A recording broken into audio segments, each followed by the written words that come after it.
J'ai mis des vitres miroirs moches sur mes fenêtres parce que j'ai vu le mari d'une voisine mater chez moi. Alors voilà, j'habite dans un appart au rez-de-chaussée d'une vieille maison retapée. Au fond, j'ai un énorme mur de fenêtres qui donne direct sur le jardin derrière. Quand j'ai pris l'endroit, je me suis dit c'est parfait. J'adore les plantes et la lumière était incroyable. Les voisins habitent dans la rue d'à côté, mais leur jardin fait face au mien. On est genre à 4 ou 5 mètres quoi. Tout allait bien jusqu'à ce que les beaux jours arrivent. Et là j'ai commencé à remarquer le mari de la famille d'en face. Le gars restait planté à regarder dans mon appart. Pas un petit coup d'œil vite fait. Non, des minutes entières. Je levais les yeux et paf, il était encore là à fixer. Au début j'ai cru que j'exagérais. Mais non, tous les jours. Je faisais mon café le matin, il était là. Je regardais un film le soir, pareil. C'était devenu super malaisant. Du coup j'ai commencé à fermer les rideaux tout le temps. Sauf que ça rendait mon appart sombre comme une grotte. Et mes plantes crevaient sans soleil. J'ai cherché une solution et j'ai trouvé ces films spéciaux qui transforment tes vitres en miroir. La journée on ne voit pas l'intérieur. Et moi de mon côté ça fait juste un peu teinté. J'ai couvert tout le mur, genre 2,50 m de haut sur 6 mètres de large. Ça m'a coûté environ 200 balles. Mais pour la tranquillité je me suis dit que ça valait le coup. Une semaine plus tard, les parents débarquent à ma porte. La femme était furieuse. Elle disait que mes vitres miroirs étaient horribles et que ça rendait leur jardin bizarre. Apparemment leurs ados et leurs potes n'osaient plus traîner à la piscine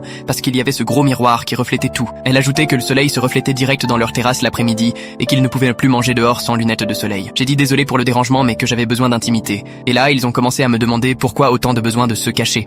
Alors je leur ai sorti la vérité. J'ai dit que c'était parce que son mari passait son temps à mater chez moi. Le mec a tout nié direct devant elle, genre choqué. Alors j'ai sorti mon téléphone. J'avais pris des photos à chaque fois pour les envoyer à mes potes. Genre, regardez encore ce type en train de mater.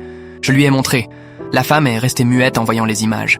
Lui, il devenait tout rouge et criait que c'était juste un hasard quand il tournait la tête, et que mettre des miroirs géants c'était trop.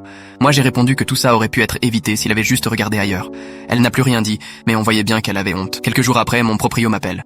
Les voisins s'étaient plaints des miroirs. J'ai tout expliqué et envoyé les photos. Il a éclaté de rire et m'a dit que tant que je n'abîmais pas le bâtiment, ils s'en fichaient. Le plus drôle c'est qu'après cette histoire, le mari fait exprès de tourner la tête dès qu'il sort, comme s'il avait peur de croiser mon appart. Mission réussie je crois. Les miroirs sont toujours là et mes plantes revivent.